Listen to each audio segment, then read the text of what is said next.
just a hole in the ground now. A home once filled with love and laughter, reduced to a few car parts and a pile of rocks. This used to be a gathering place for elders. People from all over the reserve used to come here every year for Christmas holidays, Thanksgiving, Easter, come to our house and enjoy a good meal and that. For Pete and Dolly Andrew, July 17th is not an anniversary they are looking forward to.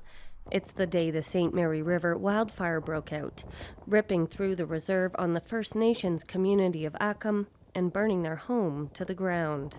When this fire happened, the first week and a half, 2 weeks, I just kept having nightmares.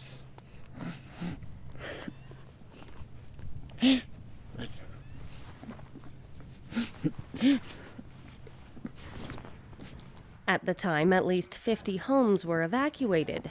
Many families were displaced for weeks as the fire raged on. But for Pete and Dolly, that's still their reality, living in a hotel and waiting to learn when they will be able to rebuild. We know that we're going to be getting our house built. We know that much. The time and when they'll let us know.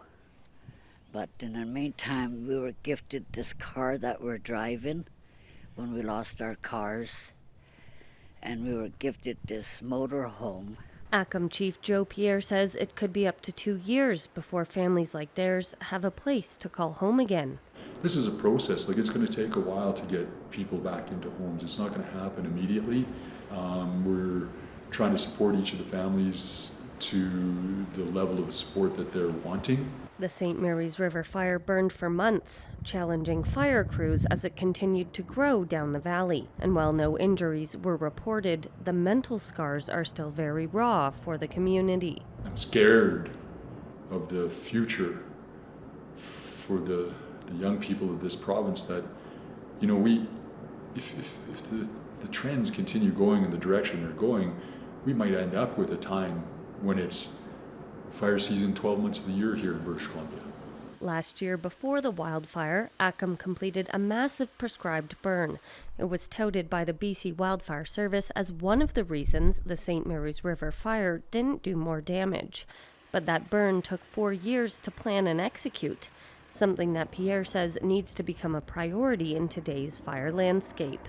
Ultimately, or essentially what has happened here in this part of North America is that the regular burning that was done by the Indigenous people of this part of the world pre-contact times was interrupted, and so that whole system was interrupted.